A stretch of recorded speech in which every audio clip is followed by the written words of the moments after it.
Okay, so welcome to chapter 5, which is a survey of eukaryotic cells and microorganisms. We have discussed that last week. We've learned that the cell is the basic living unit. The cell is the basic unit of life, and multiple cells give us tissues, and multiple tissues give us organ, and multiple organs give you an organ system, and many organ systems give you an organism.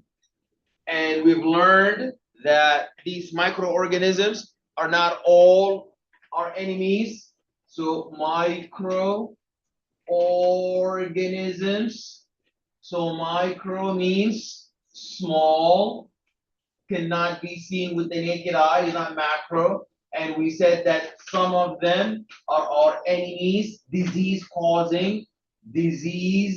There are disease causing microorganisms, and these are known as pathogens. Pathogens. Not all microorganisms are pathogens. In fact, we have some friendly, non-disease causing or disease, and these are non-pathogenic. These are endemic, and these are flora. In fact, they are essential for our survival. They are essential for our health. Sometimes you need to take your probiotics to help. You need to make them. You need to strengthen them because they fight on our behalf. These flora, they colonize, especially which system in your body is the favorite. Which system in your body is the favorite for the microorganisms? Do the microorganisms love your nervous system? Do the microorganisms love your cardiovascular system? Do the microorganisms love your digestive system? Your digestive system. So, yeah, so the digestive system is to help us break down the food. And that once the baby is born, the baby used to live in a completely sterile environment. The blood is immaculate, clean, not a single microorganism. But when you are born, you take a deep breath, then all the bacteria goes in, and that's why the baby is sick all the time.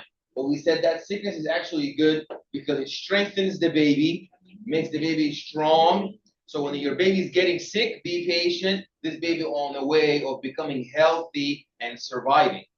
So today we're gonna take the cell. What kind of cells do we have? Last week we said we have some cells are primitive prokaryotes. They are simple, primitive. It's like when you go to like a high school, just a principal and a bunch of assistant principals. But when you come to the college, it's a president, a provost, and a vice provost, and there is different types of specialization and compartmentalization. In the eukaryotic cell, remember I told you EU means good. Yeah, specialized, complex. Look at countries. You go to, if you are in the U.S., United, even in compared to New York City, like Mississippi, New York City to Mississippi. Obviously, you see that some states are more specialized. Some countries, that's why they call them developing countries or underdeveloped countries, because they're not as compartmentalized. They don't have specializations. A eukaryotic cell, it has a mitochondria. A eukaryotic cell has a ribosome. A eukaryotic cell has a endoplasmic reticulum. A eukaryotic cell has an endosome. A eukaryotic cell has a lysosome. But a prokaryotic cell, they only have what prokaryotic cells? Even their nucleus is very primitive. Their DNA is not like an X chromosome like us. Their DNA is like a circular type of DNA. So what do we call the DNA of the prokaryotes? like a circular DNA. And prokaryotes only, what do you think the only organelle that prokaryotes gotta have? I'm sorry? I need to hear it. It's okay if you make a mistake so I can correct it. Mitochondria? No. The question is, bacteria don't have the specialization that we have. You know, here we have the Department of Health and Department of Education and the Department of Defense and so many different departments for so many different things. But if you go to some poor, undeveloped countries, they don't even have these departments. Same thing. Bacteria doesn't have a lot of organelles. We said organelles are the organs of the cell. You know, the liver is an organ of your body. The lung is an organ of your body. The heart is an organ of your body. But you will see that the cell has organs, but we don't call them organs. We call them organelles. And these are the mitochondria, and these are the endosomes, the lysosomes, the Golgi body, and the endoplasmic reticulum. So bacteria don't have that. Bacteria don't have organelles. They only have one organelle. What do you think it is? You gotta think very deeply. It is the most important organelle you needed to survive. Yes, the ribosomes. Excellent. Perfect. That's the perfect answer. Why the ribosomes? Because if you don't have a ribosome, you will never be able to make what?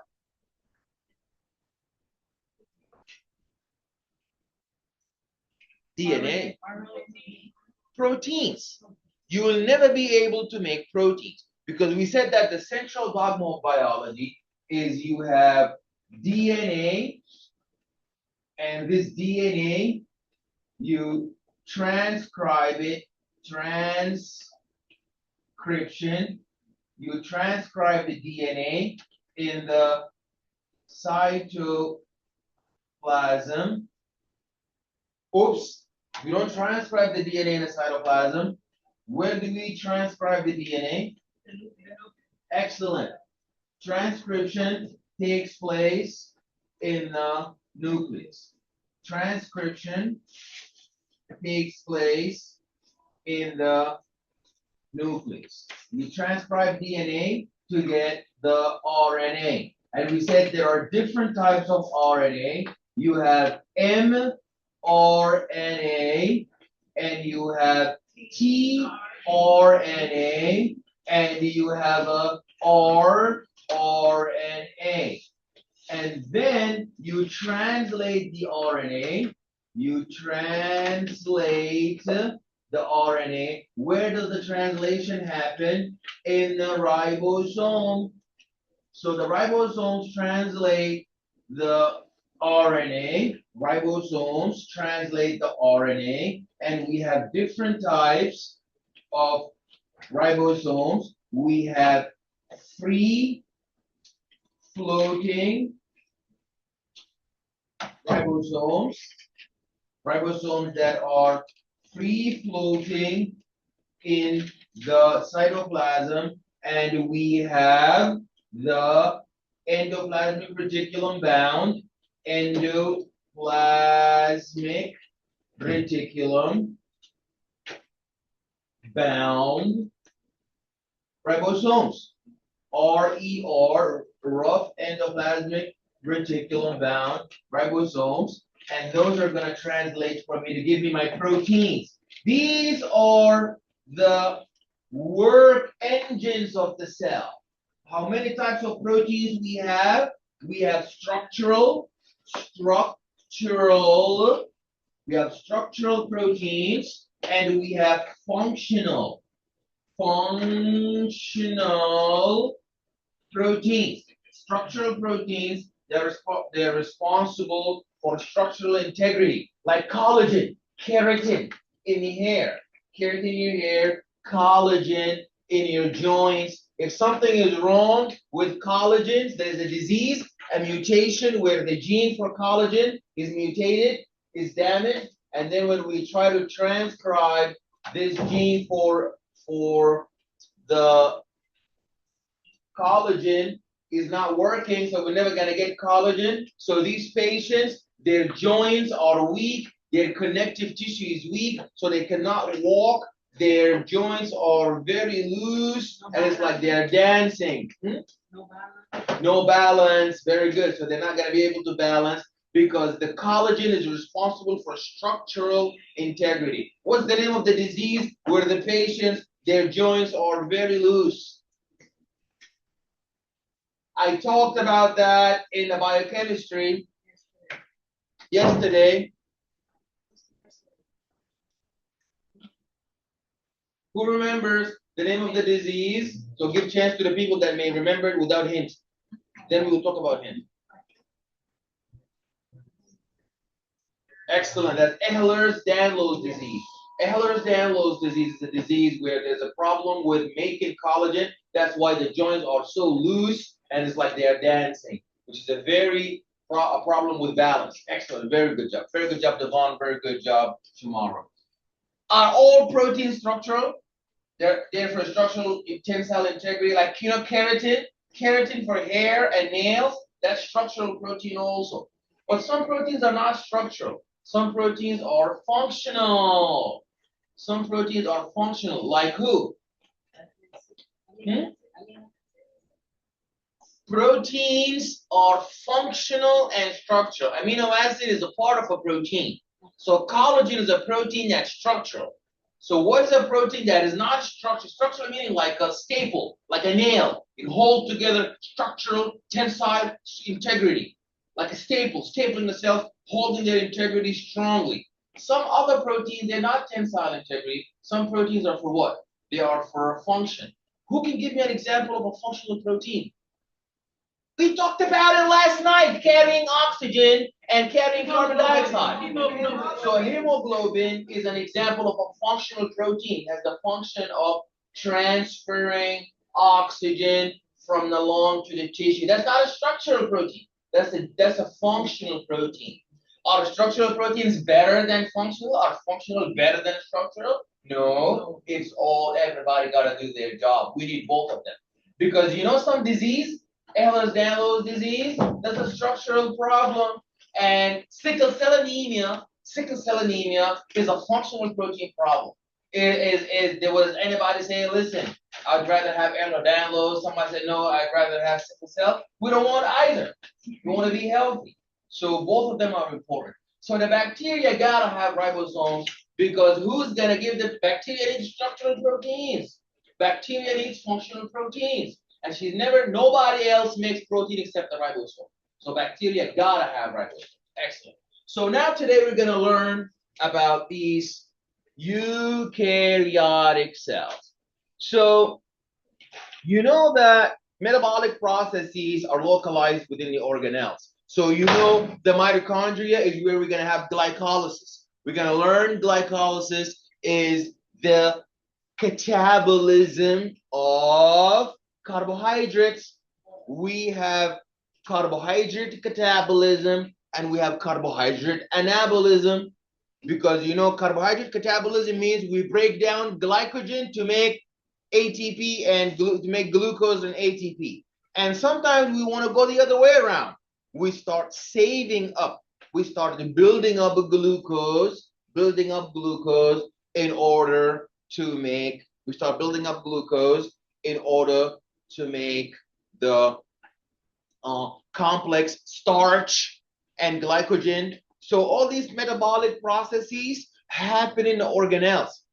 If you don't have an organelle or have a problem in the organelle, then you are not going to be able to perform metabolism. And if you cannot perform metabolism, what's going to happen to you?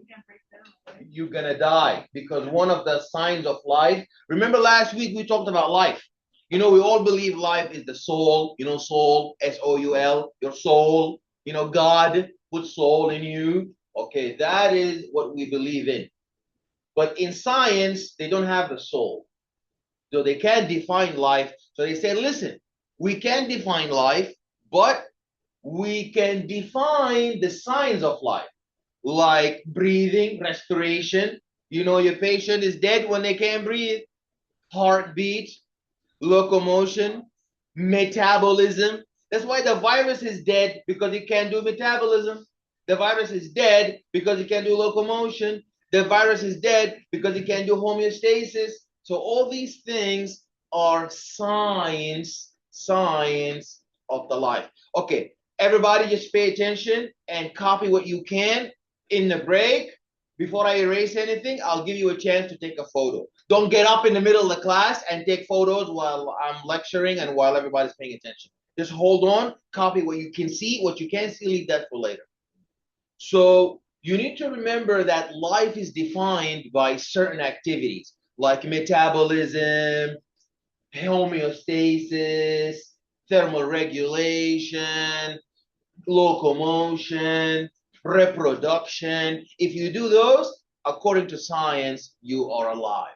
That's why the virus, it cannot do any of that. It needs your cell. The virus needs to hijack your cell in order to be successful in doing that. You need to remember the endosymbiotic theory. The endosymbiotic theory has the eukaryotic cell is evolved when the larger prokaryotic cell is engulfing smaller prokaryotic cells. So there are multicellular eukaryotes. These are individual cells that have lost the ability to survive independently. So we believe in this theory. You need to recognize that this theory here, endosymbiotic theory, means that eukaryotic cells have evolved when larger prokaryotic cells engulf smaller prokaryotic cells. So a eukaryotic cell is the sum of two prokaryotic cells. A small prokaryotic cell that was eaten by a big prokaryotic cell. They will ask you that on the exam. What the endosymbiotic theory means that a eukaryotic swallowed eukaryotic, eukaryotic swallowed prokaryotic, prokaryotic swallowed eukaryotic, prokaryotic swallowed prokaryotic. You know that it's prokaryotic cell swallowed another smaller prokaryotic cell. That's why they say the mitochondria is part of the endosymbiotic theory, because the mitochondria has a double membrane. Why you have a double membrane? It means that somebody swallows somebody. That's what they think. It's a theory. It's a theory. Do you think another mitochondria swallowed another? No, it's not another mitochondria. It's a prokaryotic cell swallowed another prokaryotic cell, and that gave us a prokaryote. It's like when when a big enterprise purchases like another enterprise, and it becomes part of it. It makes it bigger. Yeah, very good. Okay, so this evolution shows that there's adaptation. We adapt. We adapt to what's going on in our environment. We see this, we use that, but evolution takes thousands of years.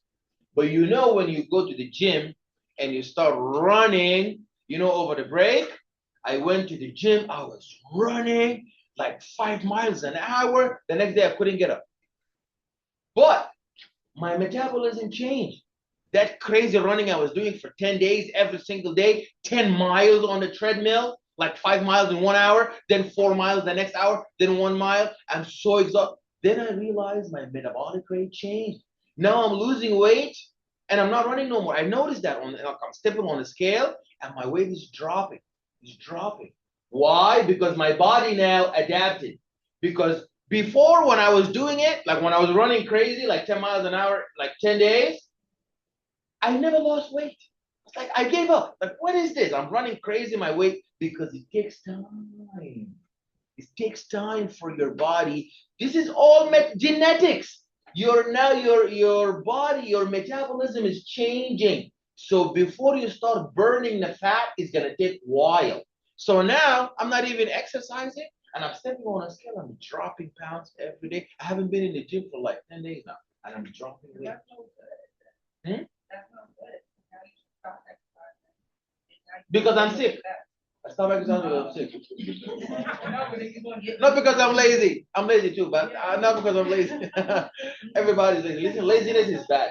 Laziness is one thing, and sometimes you help yourself be lazy. That's very bad. When you're swimming in laziness, you can't do that.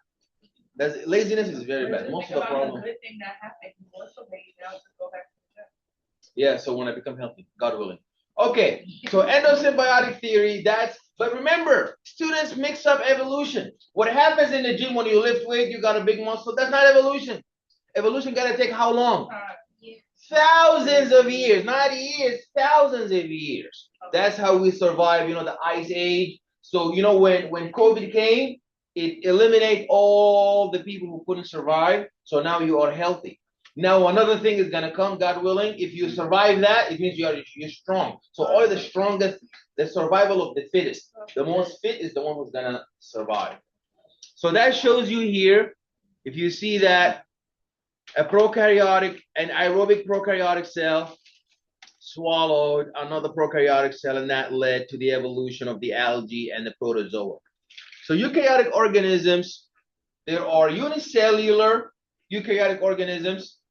So eukaryotes can be either unicellular or multicellular. There are unicellular eukaryotes like the protozoa, and some of them may be unicellular, colonial, or multicellular. There are multicellular microorganisms in the reproductive stages, and that an example of that will be the helminthes. The helminthes is another big word for who? For worms. For worms. Okay.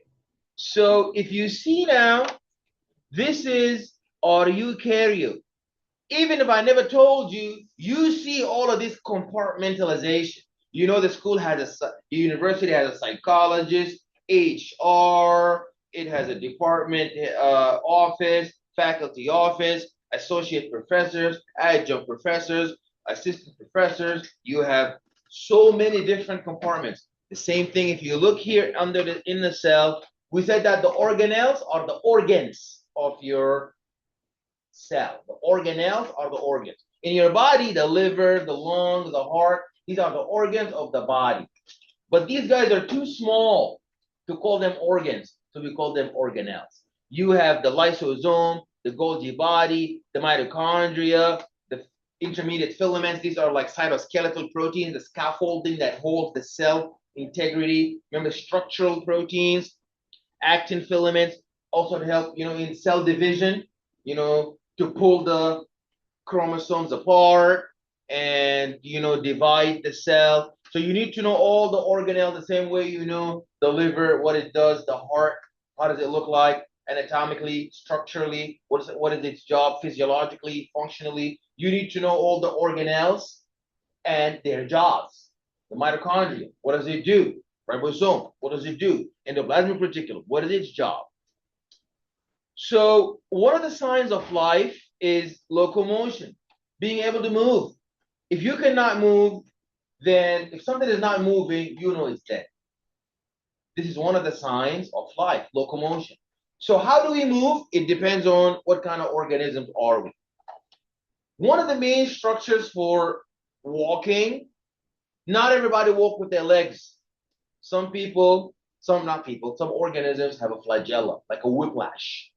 Okay, so these are long sheath cylinder containing proteins, microtubules, and they're covered by an extension of the cell membrane, and they move like a whip-like movement. They have a power stroke, recovery stroke, power stroke, recovery stroke, and that's how they're able to move like a swimming movement. So that means they need an aqueous, they need to be bathed in an aqueous environment for them to move around. Okay. So cilia, they are similar in the overall structure to the flagella, but they are shorter and more numerous. They are found only in certain protozoa and certain animal cells. They function in motility, feeding, and filtering. You see that they have a power stroke and recovery stroke. Flagella is only found in bacteria, and where else? Flagella is only found in bacteria. Flagella is only found in two places. In bacteria. And what's the other place? Number one, bacteria. Number two is sperm. Excellent. Sperm. Nowhere else. will you ever find flagella. But the cilia, oh, we have a lot of that. And in fact, we have a lot of cilia in our respiratory tract.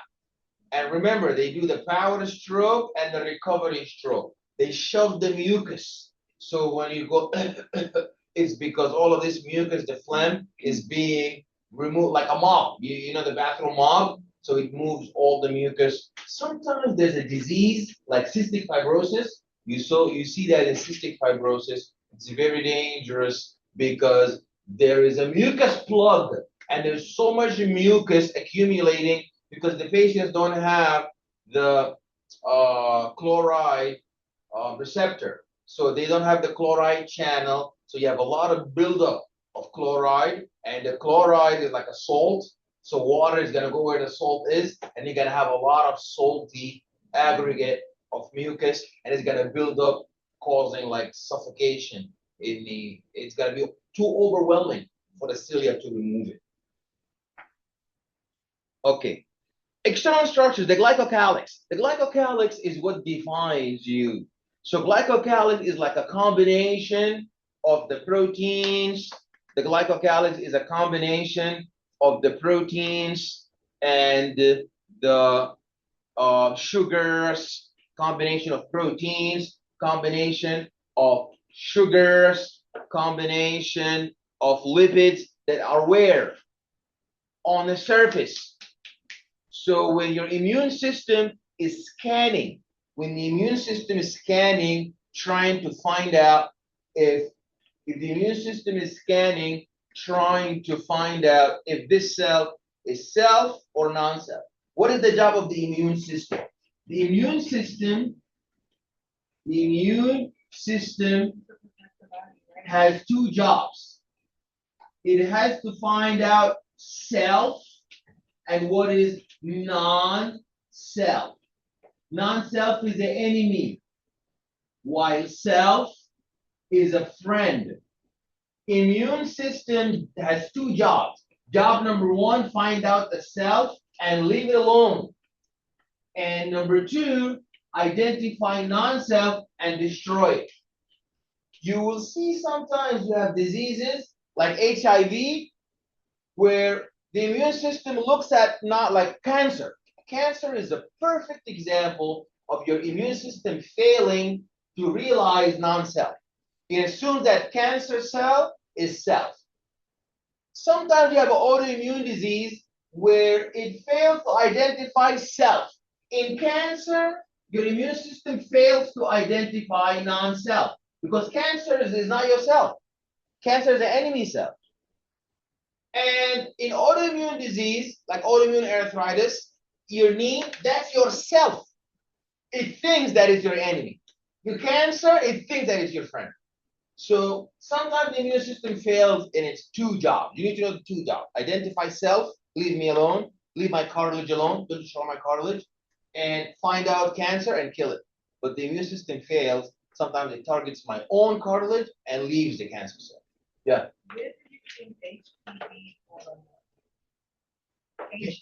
HPV, human papillomavirus. Yeah. So that's a virus, an infectious virus that leads to an inflammation that exacerbates so severely that it changes the cell type, causes anaplasia. So the cell type moves from a healthy, smooth tissue into cancerous tissue because of the virus. It's not the only one.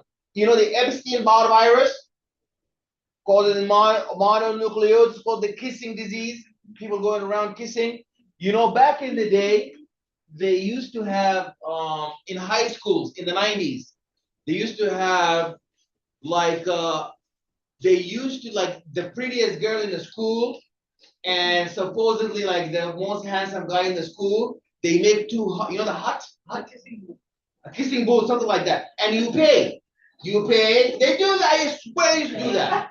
And but the thing is, back in the day, and it was crazy because it was right around the time of HIV. I was a baby at the time, thank God. Well, and I wasn't even here, thank God. But anyways, they started to like they want to raise funding. You know, they want to like raise funding for something. So you get to pay money. And you know now they all have, it's spreading crazy around the high school students because they are kissing everybody. And now they have this Epstein-Barr virus called mononucleosis, and that also leads to a special type of cancer, cancer around the mucosa of your oral cavity. So Epstein-Barr virus, EBV, or infectious mononucleosis, also the human papillomavirus that your classmate just mentioned. In addition to that, there is another virus that causes the Kaposi sarcoma. That one is a really useless virus that your immune system destroyed all the time. But when you get HIV, God forbid, then your immune system is not working. When the cat is away, the mice will play.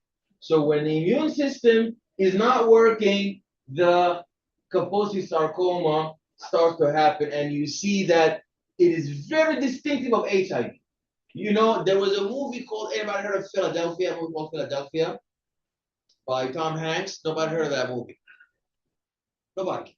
Oh, wow. It was a movie that he got an Oscar for in like the early 1990s during the HIV epidemic. So it was about a lawyer who used to work in Philadelphia, blah, blah, blah, in a law firm, and they realized he got cancer. So they fired him because, not cancer, HIV. And they fired him because he got HIV. So he went and he sued them and he won the case. But anyways, the issue was, how did they know that he got HIV? Is because the Kaposi sarcoma, which are very distinctive lesions that are all over the skin, the chest. If you see them, and they can never hide them. HIV patients, they will never be able, they can hide anything, but they will never hide the Kaposi sarcoma. And that's how they saw it. Yes. No, you cannot cover it because it's HIV. Yes. But is it like the rash that comes out of their body? In addition to, it causes a rash too. Yeah, that's it. Yeah, exactly. Those very distinctive lesions. Yes.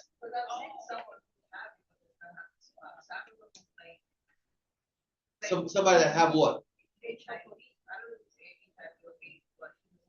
Yeah, HIV and AIDS are the same. AIDS is the disease. HIV is the virus who causes it. Yeah, so that means she's taking the medication. Yeah, but when it first onset, if there's not, now we have went far. Yeah. Listen, yeah. HIV back in the 90s was the #4 killer in the whole world. Now it's number 21. So we have went very far. Yes. But this is to show you that these are viruses that cause cancer. Kaposi sarcoma is a type of cancer. So it is caused by this virus that we cannot get under control. They're doing so well in science. That's why we so far, so you can't look at somebody now. Back in the days, you could tell, but now you can't look at anybody who has antiviral medications are so. Yeah, they're good, but not very good. Yeah, it's still not, nobody's safe now. Okay.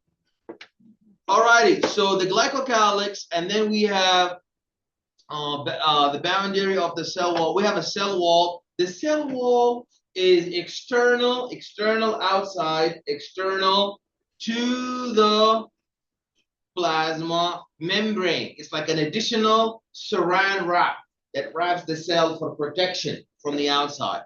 So the fungi, the mushroom, you know, we also think of fungi as only bad, like the Tinea on your foot. Actually, that's not the only one.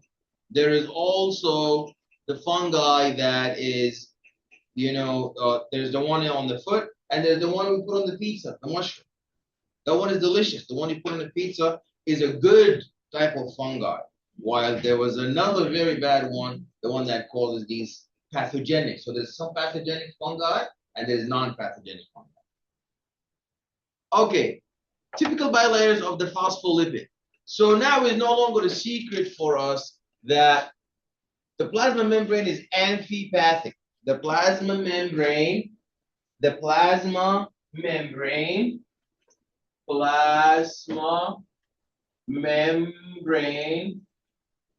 is amphipathic.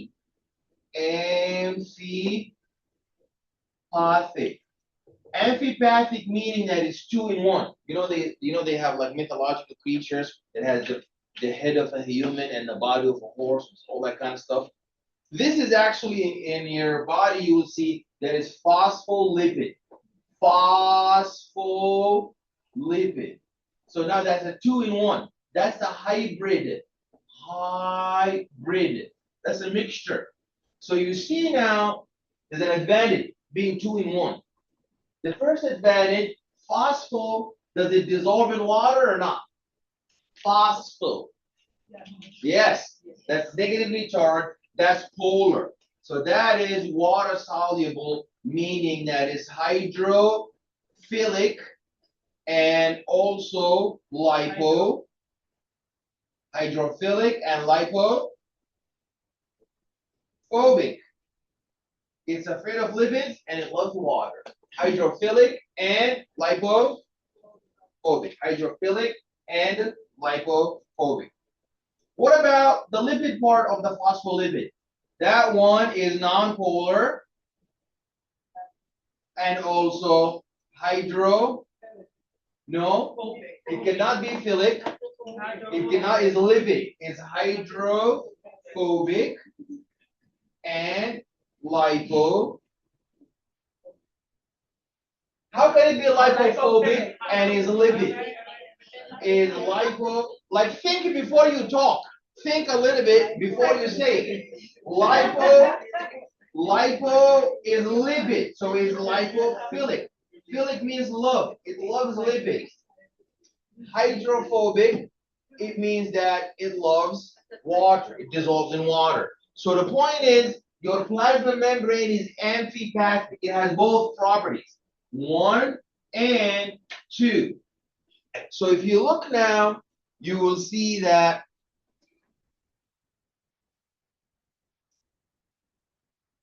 so it also functions in the interaction and the surface adhesion and secretion. And remember we said that your immune system is screening the outside part of your plasma membrane. The glycocalyx is found at the surface outside of your plasma membrane.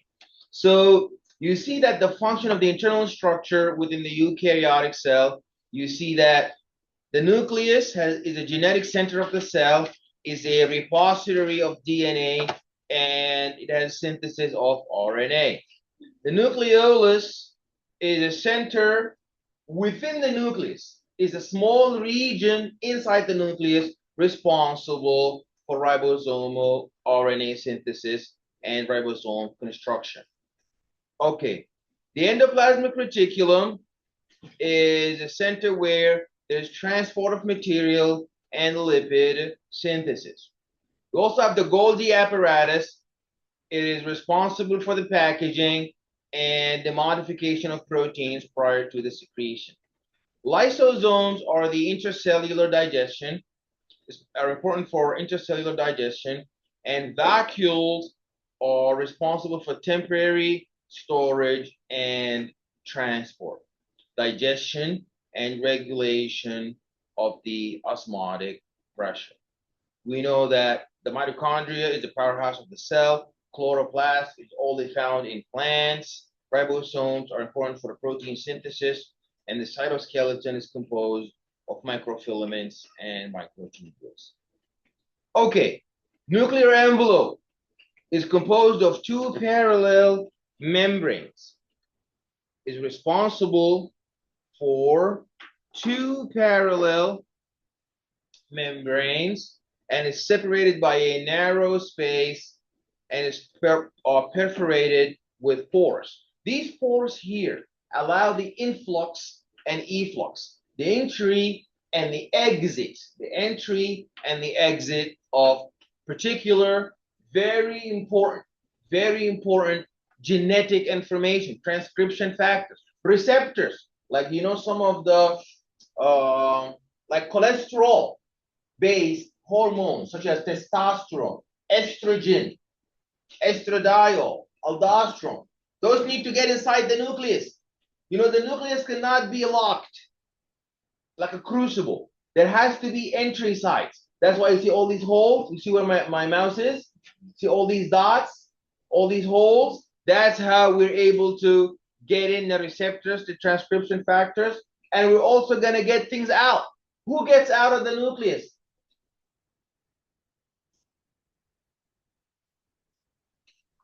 RNA. So the RNA needs to be translated in the rough endoplasmic reticulum or rough endoplasmic reticulum ribosomes or the free-floating ribosomes. Well, either way, it has to leave the nucleus. So that's why we have a lot of pores in the nucleus.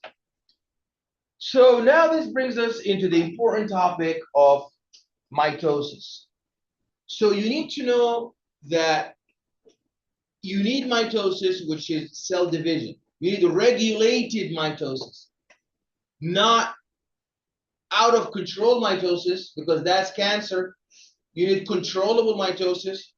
Uncontrollable cell division, uncontrollable mitosis, that's cancer. We don't want that. And we have systems that are built in the cell to detect if the cell goes out of order with excessive cell division, it's going to arrest the cell. Cell division brake. You know, you press the gas, you press the brake, there are proteins that are safeguarding the cell, protecting it from dividing uncontrollably. So some tissues, like you know when you scrape your skin, new cells are made in place of the old ones that were damaged. If you fracture your bone, new bone tissue is going to develop to heal properly. But some tissues are non-regenerative, like your nerve tissue. That's why we have a stroke in the brain, God forbid, and we have a heart attack in the heart, God forbid. But we don't have bone attack. We don't have skin attack. We don't have skin stroke. Why? Because the skin and the bone can always enter the cell cycle and make new cells. But you can never make new brain cells. You can never make new heart cells. Once they're lost forever. Even nerves? Yeah, the nerves, all the nerve tissue cannot, is a non-regenerative tissue. Yes. My bone was broken and my metatarsals. So I thought, because I was in the gym, I had you know, the rope, the weighted rope. So I had to shut it in. So I thought it was praying. And I went to the sleeping doctor and he didn't even did an x-ray on my leg. And so I damaged all those nerves. But even now, whenever it's cold, it's just excruciating. Yeah, but with time, that's an inflammation. That doesn't mean the nerve died. So when it's cold, when it's very cold, then it cuts. Yes, so cold and heat are both stressors to the structural integrity of your bodily tissues. But you will have something transient called inflammation. So now, remember last week we said heat, redness, swelling, pain, loss of function. That is a sign of inflammation. So what you have is an inflammation. The inflammation, the same thing like I said when I went to the gym, I was running a lot. I have pain. That's not cancer. That's not congenital disease. That is inflammation. So inflammation with time is gonna heal. Is gonna relax. It's gonna be restored. But we want things to happen fast, but it's gonna take time. So now, when we talk about a stroke, we're talking about a dead nerve tissue because the blood didn't get to the brain. Because the blood didn't get to the heart muscle. So now, no blood means no oxygen to the brain. Many babies, when they are born, they can't breathe, so no oxygen to the brain, that part of the brain dies. That part of the brain may be responsible for walking, responsible for vision, responsible for something, and then that baby lives with that disability for life.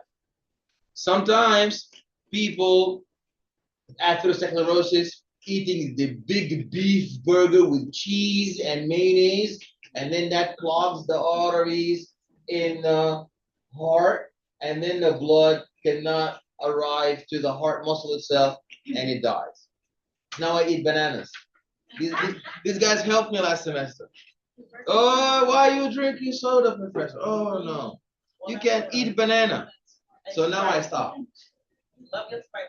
I stopped now. I'm telling you, I'm not like before. At least it's not like before. And ginger ale is Maybe people think ginger ale is how because it has ginger.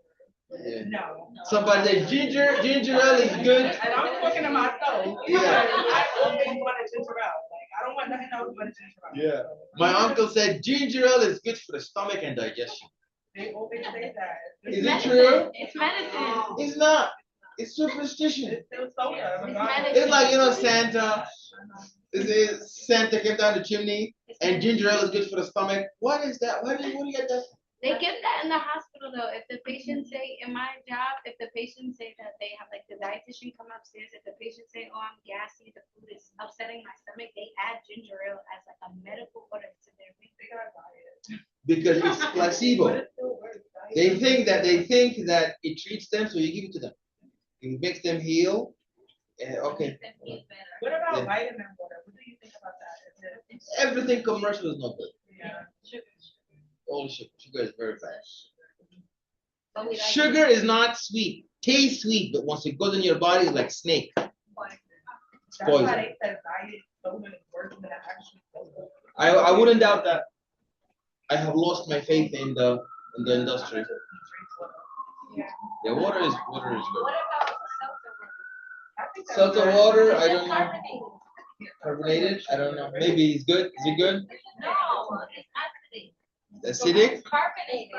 Carbonated? I don't know. What you think about that? Carbonated means that it's basic. Okay. I guess we say Okay. no to that. Just drink water. Just drink water if you can. And don't look, you know, when you go in the store and you look in the fridge and you see yellow, red, green, you will buy it. Don't look. Yeah, so don't look. If you don't look, you're never gonna crave it. You're never gonna think of it. But if you're like me, you walk in, you're gonna grab so many. It's not good. Okay, rough endoplasmic reticulum and smooth endoplasmic reticulum. What's the difference? I tell my students always, remember the similarity before the difference. Not endoplasmic RNA, Not RNA. no, right. Rough endoplasmic reticulum.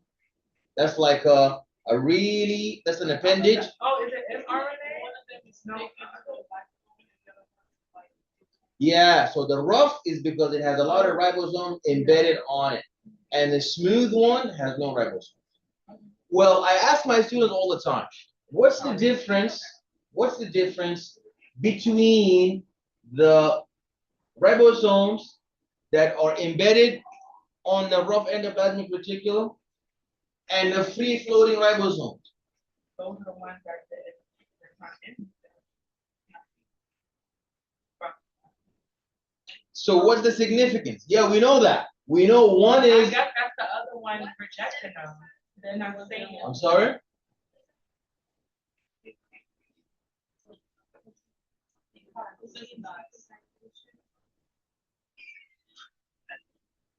The ribosome is the only one that makes proteins. Nobody else makes proteins. But there are some ribosomes attached to the rough endoplasmic reticulum. And some ribosomes are not attached to the rough endoplasmic reticulum.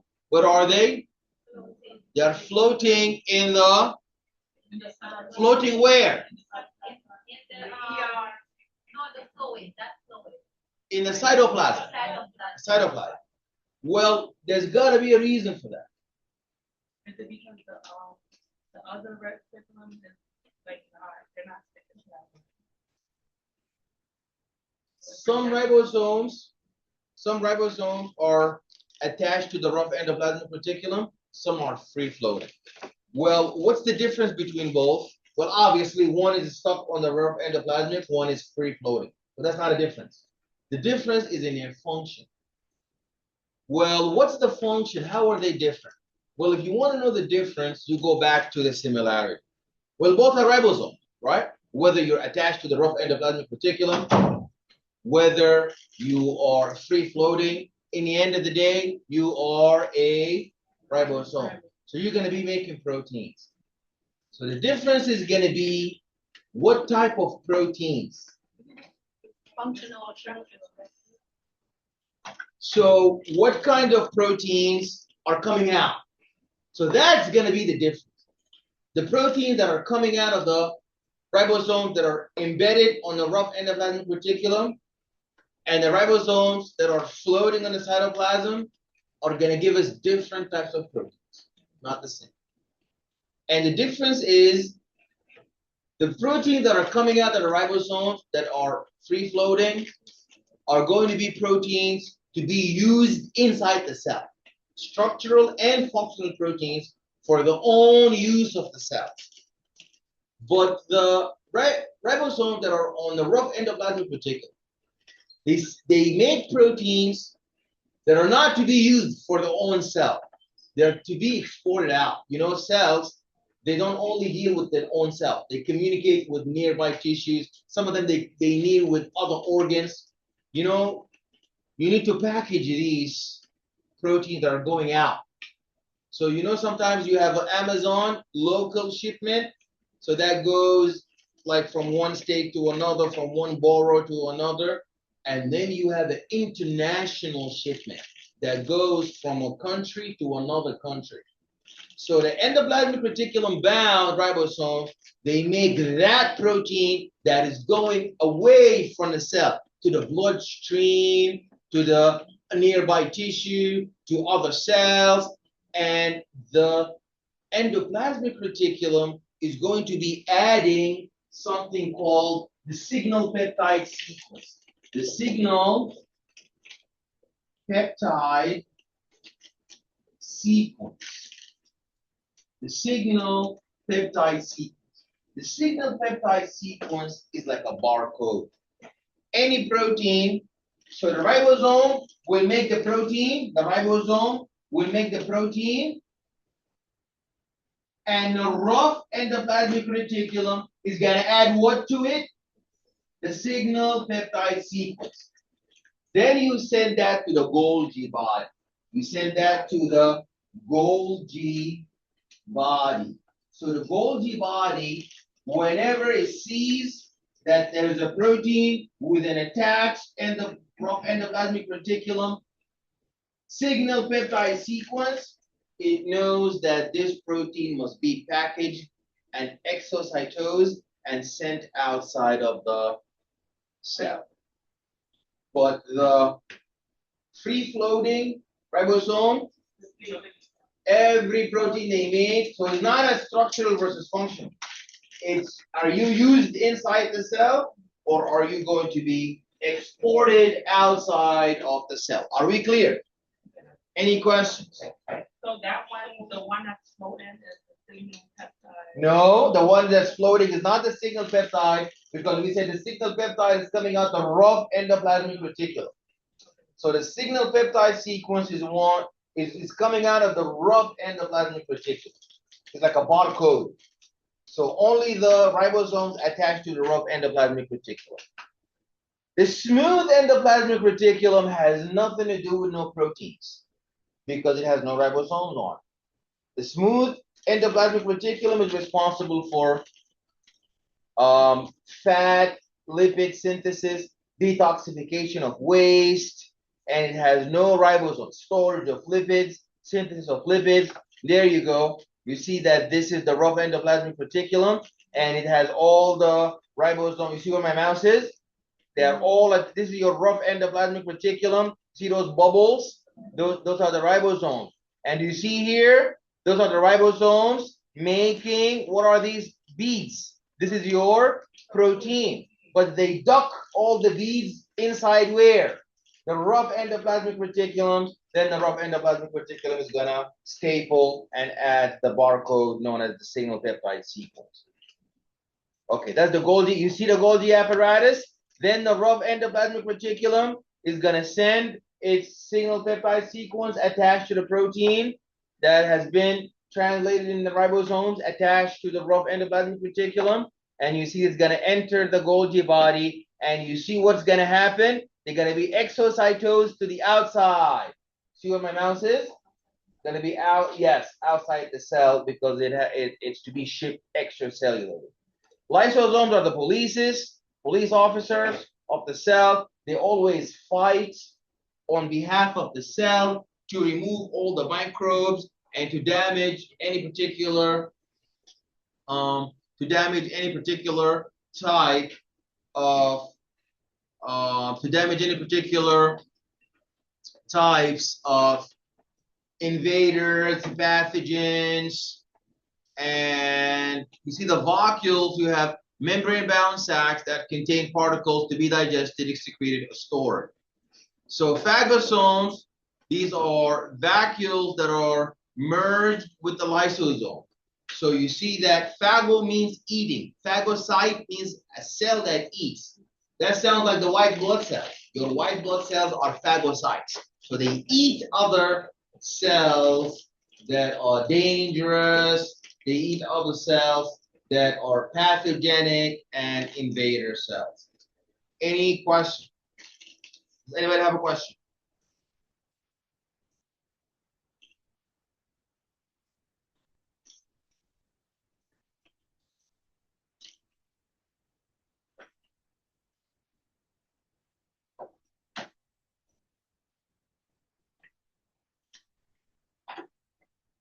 Okay.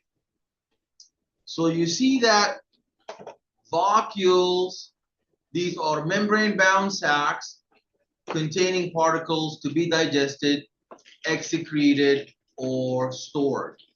And phagosomes, these are vacuoles that are merged with the lysosome. So in internal structures, you have the mitochondria. It's responsible for ATP synthesis, and we said that it has a double membrane, and they convert the energy of sunlight into chemical energy through photosynthesis, and they are found in the algae and the plant cells. And the outer membrane is going to cover the inner membrane folded into sacs called thylakoids. These are where photosynthesis takes place. So the internal structures are the ribosomes. They are composed of ribosomal RNA and proteins, and they are scattered in the cytoplasm or the associated rough endoplasmic reticulum. And we talked about their importance in the synthesis of proteins. And we see that they are found not only in eukaryotes, but they're also found in the prokaryotes. So flexible framework of proteins. You have microfilaments and microtubules. They form networks throughout the cytoplasm. They are involved in organelles anchoring the movement of the cytoplasm, amoeboid motion, and the transport and the structural support. Okay, survey of the eukaryotic microorganisms. We have, remember, all of these four are eukaryotes. These are not prokaryotes. Fungi, algae, protozoa, and the parasitic worms. These are all eukaryotes, and they belong to the kingdom fungi. And the majority of the kingdom fungi, these are unicellular prokaryotes. And there are about 100,000 species divided into two main groups. There are macroscopic fungi, and there are microscopic fungi. One of their most distinctive structures are the hyphae. The hyphae, these are long filament of fungi or mold. And there's also yeast, which is a round ovoid shape, and it is implicated in asexual reproduction. So some exist in either form, dimorphic, meaning that this is a characteristic of some pathogenic molds. So those are the dangerous, harmful molds. So you need to remember that in the past, there used to be the usage of poultices. Raise your hand if you've heard of poultices.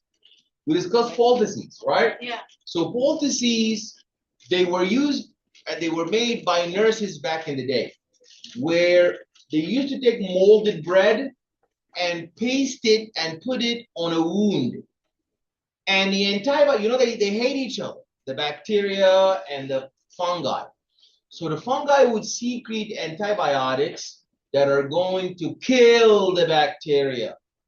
And that is going to help the healing process. because bacteria interferes with healing.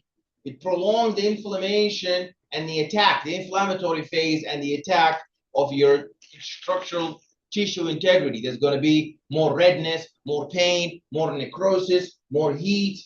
But when you secrete the antibiotic, it kills the bacteria, so you heal faster. Now, some other types of fungi, those are the yeast. So we use those sometimes for our own benefit. To make bread, some people use them to make alcohol, to make the alcoholic, recreational alcoholic consumption. The beer and the wine and that kind of stuff. So you can learn to use these particular types of microorganisms for your own advantage. However, some of them are harmful, especially the Tinea the ones that, that the lifestyle of, when I used to work in the hospital, I have never met a single patient who did not suffer from Tinea because wearing the socks and the sneakers for long hours in the day, that festers an environment that promotes the growth of pathogenic fungi, like the Tinea.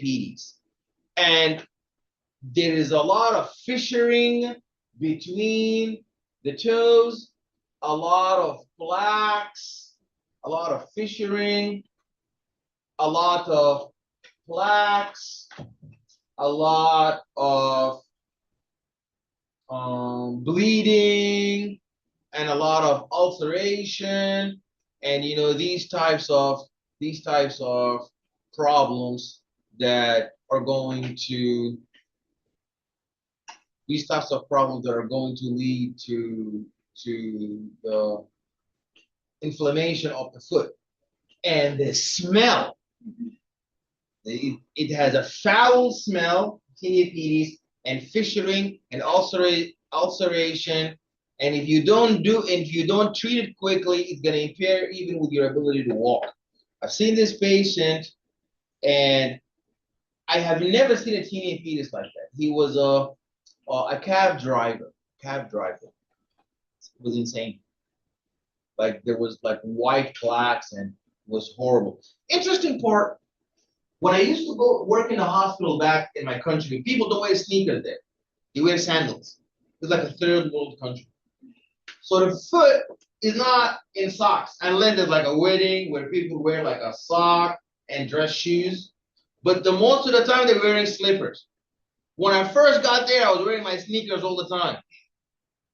I just came from the US the first 2 years. After that, I was wearing my sandals to school. I was chilling, and like I had no Tinea because the sun was hitting my foot all the time. Were you born here? I was born there. But I stayed here for too long, I converted. Oh. I stayed here for too long, my mind changed. But anyways, it's interesting. They don't have it. And plus, we're Muslims, so when we pray, we wash the feet 5 times a day. So I realized that even though it's an underdeveloped country, it's a poor country, there is no Tinea. What's crazy?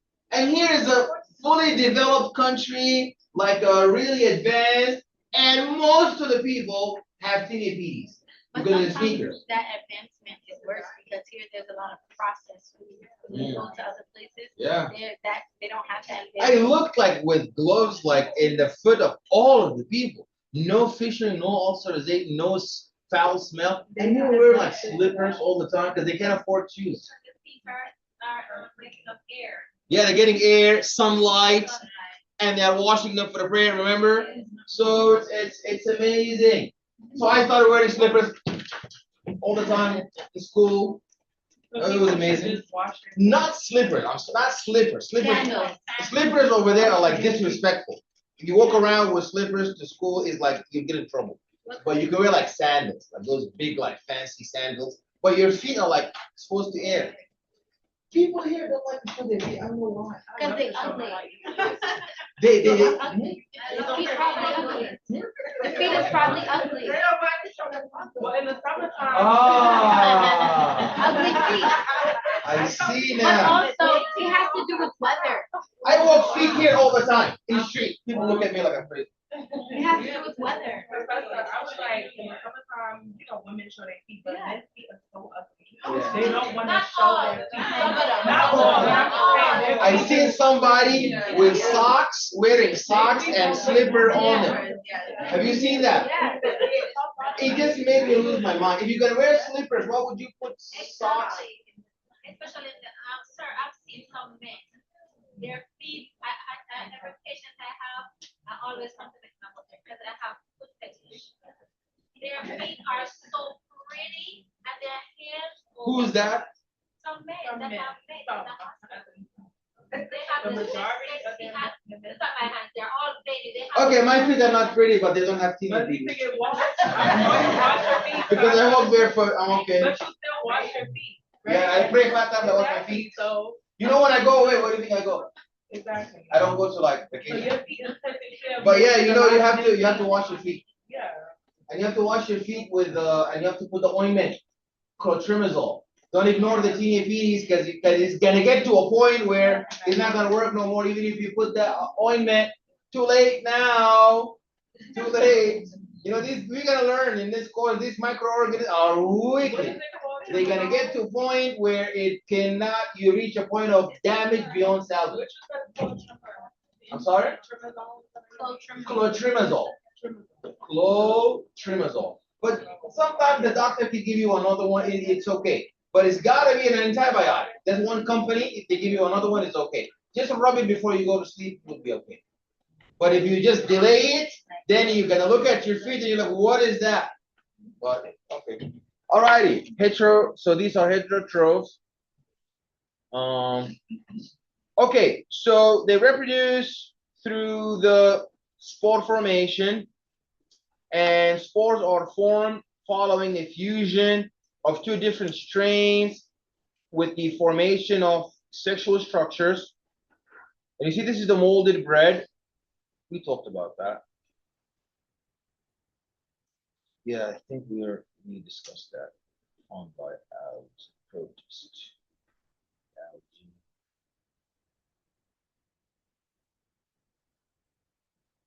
Protozoans, the flagella, we did that. Oh, that one we didn't talk about. The parasites. So parasitic worms live to eat. Some people are like that.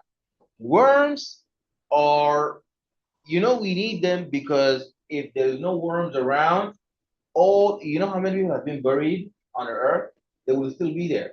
They're not anymore because of the worms. So worms are all over us. They are in us now, but they are dead because our immune system is killing them. When we die, our immune system is not working, then they will come to life. And they will get rid of us so somebody else can come in this world. But sir, how do you explain the one that they said that if you walk near the worm, I'm going to see your Listen, the earth kills. The earth is so hot, the sunlight kills all the mice.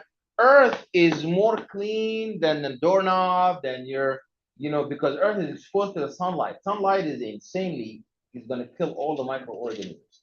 And the rain also flushes a lot. Earth actually is not as dirty as people assume it is. There's many things that we take for granted that we think that they are clean. They are not. They are very dirty. So if you look at the worms, they live to eat. They 24/7. That's how they are.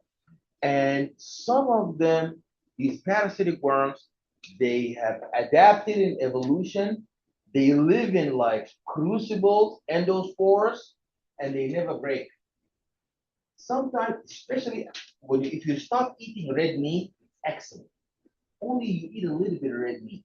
You don't eat it all the time. Even chicken, don't, because they love we're not the only one who eat meat. They love meat too. So they are there. The eggs are there. The endospores are there. They don't like vegetable diets. So if you have a 90% vegetable diet and a 10% meat, that would be excellent. Because the meat has essential amino acids. Some amino acids are essential. You cannot get them by your own body. Some amino acids that are not essential that your body makes, you can make them if you're sick. So you still need to take them from outside.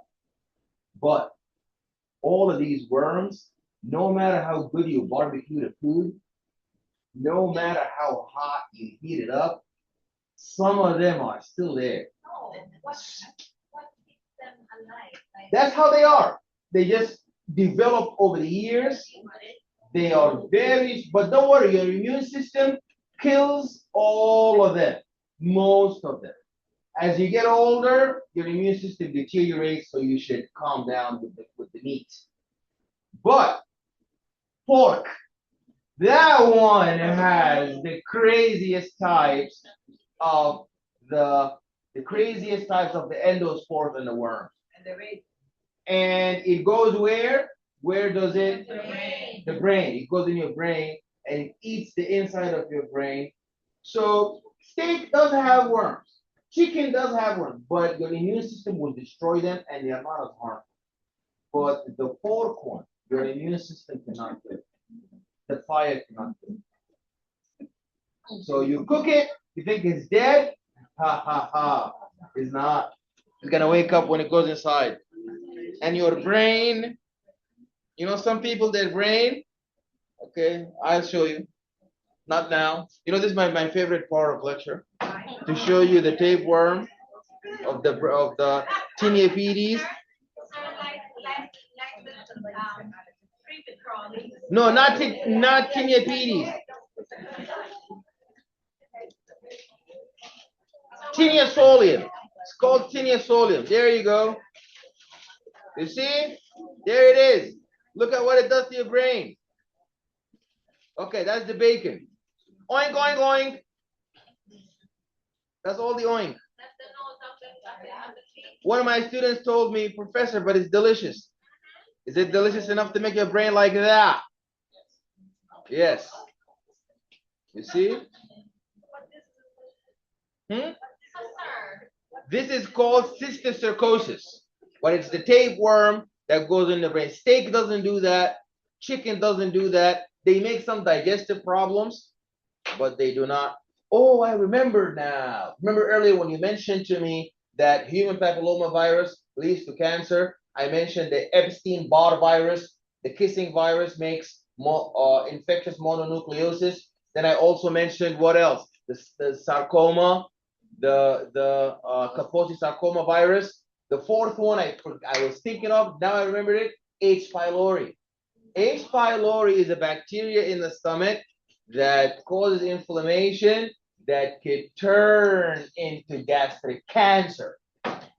So that's all part of the deli food. You know, it's like, so go to the doctor, tell him I want urea breath test.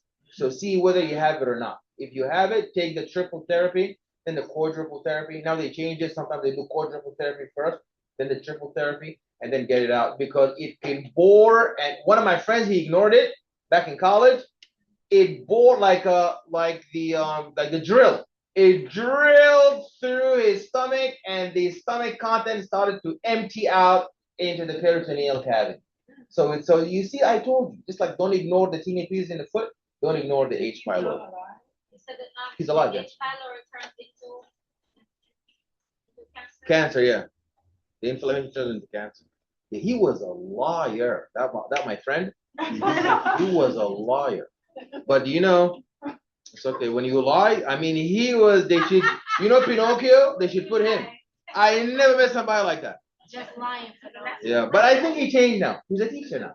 Of course he's gonna change after he went through all of that. Yeah, he's a teacher now, my friend. Yeah, I love him. He's my friend. You know, some people. Did you tell him he was a liar? I can never do something like that. No? You leave him. Okay. Yeah.